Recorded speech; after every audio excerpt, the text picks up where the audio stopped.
Welcome to जोहार जी हिंदी। नमस्कार, मैं हूं एसपी सोरेन।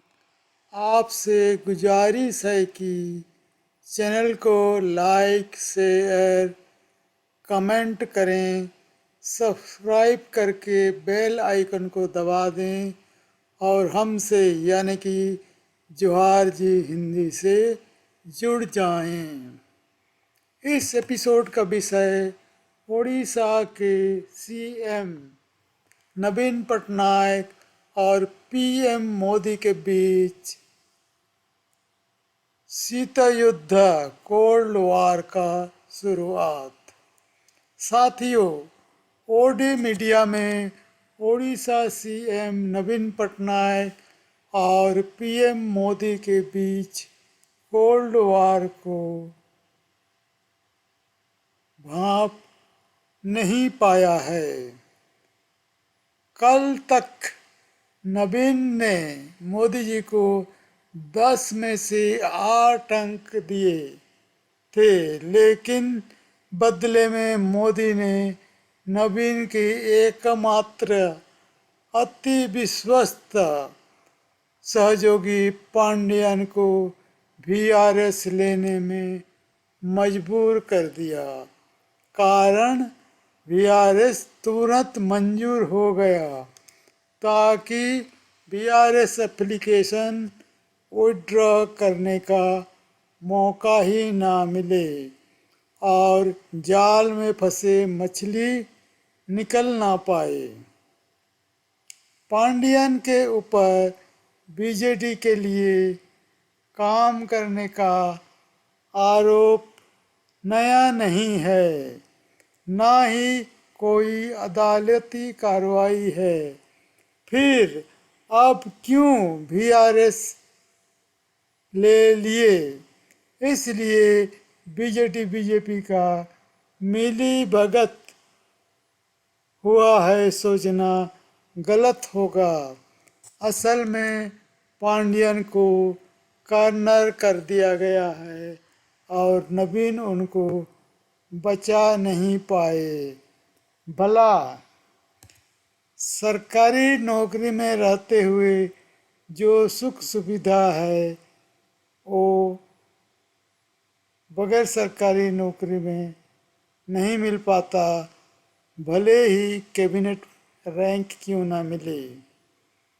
अपने 10 साल का कार्यकाल में मोदी ने नवीन पटनायक का खूब दोहन किया, यहाँ तक कि आंकड़ा ना होने के बावजूद रेल मंत्री अश्विनी वैष्णव को राज्यसभा में भिजवा दिया। लेकिन 2024 में उड़ीसा से ज़्यादा सीट जीतने का मंशा बीजेपी रखता है। बीजेपी में घोषित अघोषित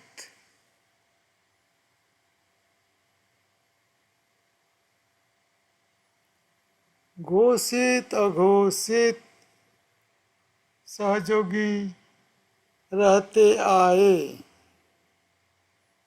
हैं। इस वजह से बीजेपी खुल के बीजेडी का विरोध नहीं कर पा रहा है। इसलिए हौले हौले यह काम यानी कि विरोध का काम चालू किया गया है। यह सर्वविदित है कि नवीन अपने राजनीतिक कार्यकाल के अंतिम पड़ाव में हैं। बीजेपी के लिए यही मौका है उड़ीसा में अपने पैर जमाने का।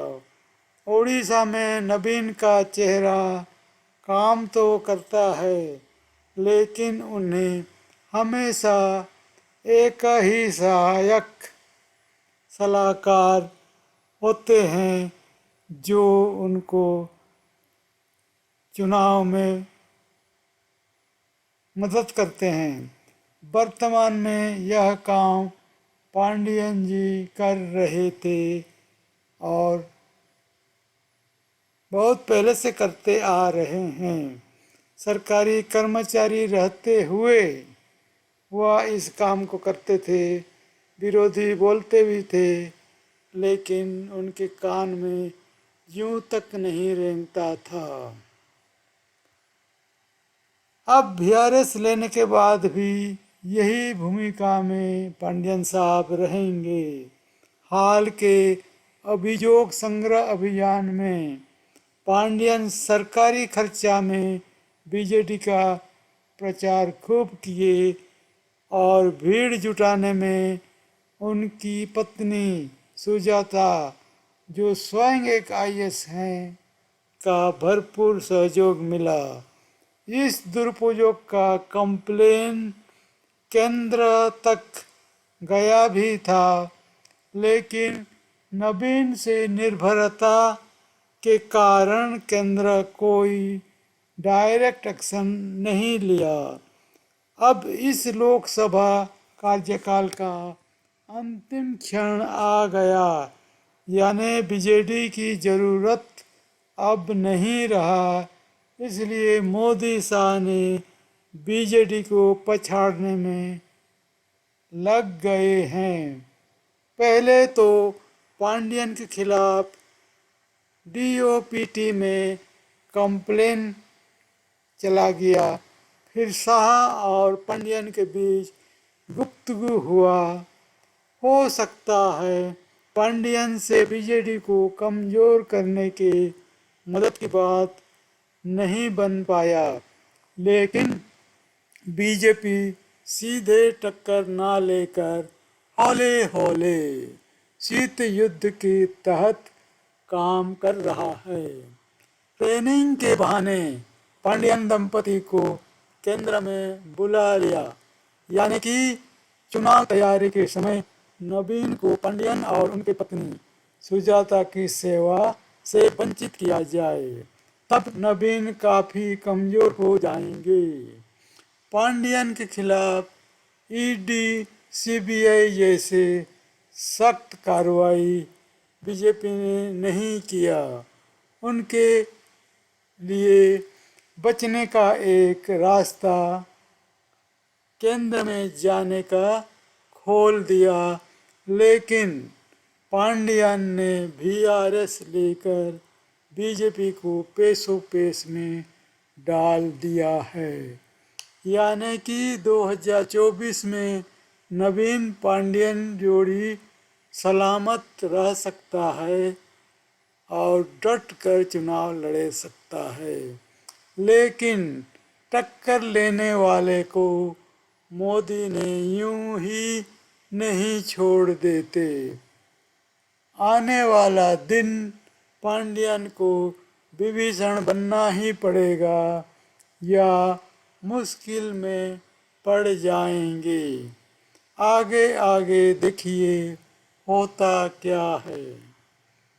इस बीच पांडियन नवीन के साथ ही रहेंगे। उनको कैबिनेट रैंक का दर्जा मिल गया है। काम वही करेंगे जो सरकारी नौकरी में रहते हुए करते थे, यानी कि बीजेपी वाला डॉक्टर संबित पात्रा की भूमिका में। वेतन सरकार से और काम नवीन बीजेडी के लिए। जवाहर जी का मत में यह घोर अनैतिक है। सरकारी खजाना का खुला लूट है। इससे ओडिवासी ओडिया लोगों को संभल जाना चाहिए, सावधान हो जाना चाहिए। बीआरएस के बाद एक पोस्ट खाली हुआ है। उस पोस्ट को नया नियुक्ति से भरना चाहिए था। कम से कम एक बेरोजगार का भला हो जाता, ना कि उसी बंदा को उसी पोस्ट में नियुक्ति दे दिया जाए।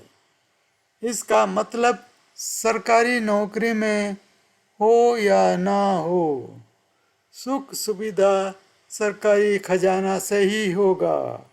पांडियन राजनीति में कदम रखते ही लूट मचा दी। आगे कितना लूटेगा पता नहीं। हो सकता है पंडियन अब केंद्रीय जांच एजेंसी पेगासस आदि से के स्कैनर में होंगे। सरकारी ऑफिस में बैठकर सरकारी मशीनरी सुख सुविधा का दुरुपयोग करेंगे और कितना कर रहे हैं उस पे केंद्र सरकार का नज़र जरूर रहेगा। सरकारी कर्मचारी होने का सुरक्षा का कवच अब उनके पास नहीं होगा। नवीन उनके द्वारा कितना सुरक्षा कर पाएंगे अभी कहना मुश्किल है। उनके द्वारा दिया गया कोई भी संदेश को अब बाध्यकारी नहीं हो माना जाएगा, यानी कि संबंधित अधिकारी अपना विवेक के और ऊपरी अधिकारी के अनुसार ही काम करेंगे। संबंधित अधिकारी के पास सरकारी इंटेलिजेंस सर्वे आदि का आंकड़ा होगा, जिससे पता चलेगा कि 2024 में बीजेडी आने वाला है या नहीं है। वे तो उसी के अनुसार काम करेंगे। चुनाव आचार संहिता लागू होते ही उसका बहाना भी बनाएंगे और पांडियन साहब से कन्नी काटने लग जाएंगे। नवीन का नाम से पहले जैसा दौस पांडियन नहीं चला पाएंगे। पांडियन को उड़िया ना होना सबसे बड़ा बाधक हो जाएगा। अगर वो राजनीति करते हैं तो मुश्किल में जरूर पड़ेंगे।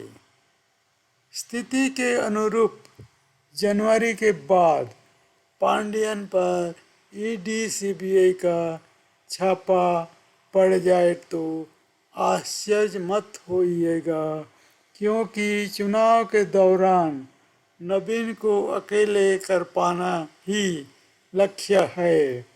नवीन ने इंडिया वाले को भी नकार चुके हैं और कहीं दूसरी जगह से उनको किसी तरह का मदद नहीं मिलने वाला है।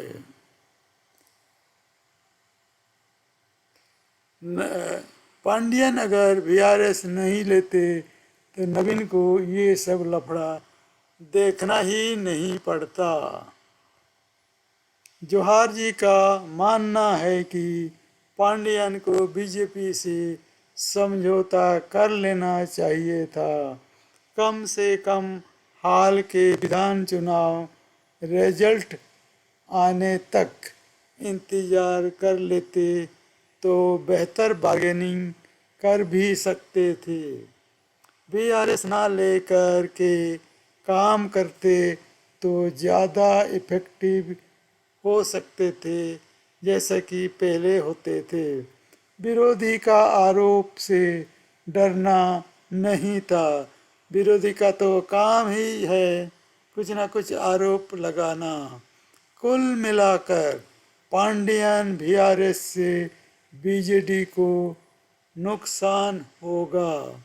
पांडियन तो अपने पैर में कुल्हाड़ी मार ही दिए हैं। इसी को भांपते हुए बीजेपी ने बिना देर किए पांडियन का बीआरएस मंजूर कर लिया। नवीन के पॉपुलैरिटी घट भी रहा है। पार्टी में समस्या है। पार्टी को जिताने के बाद बीआरएस लेकर मंत्री बन जाते तो बेहतर था, कोई अड़चन नहीं होता। साथियों, हमारे मत से आप संतुष्ट हैं या भिन्न मत रखते हैं, कमेंट करके ज़रूर बताएं।